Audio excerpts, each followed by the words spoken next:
Divide 15/16 divided by 3.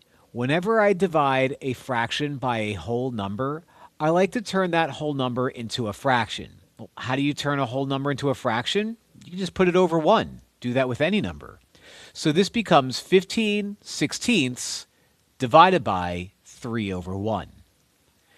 Now, when dividing two fractions, the first thing I like to do is use the rule keep, change, flip.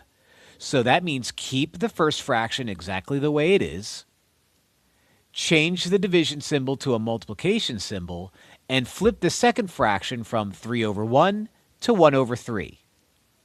Now we're multiplying two fractions. And when you do that, multiply straight across the numerator and straight across the denominator. 15 times 1 is 15. 16 times 3 is 48. Now you may notice both of these numbers are divisible by 3, which means I could simplify this fraction. So let's divide both of those numbers by 3.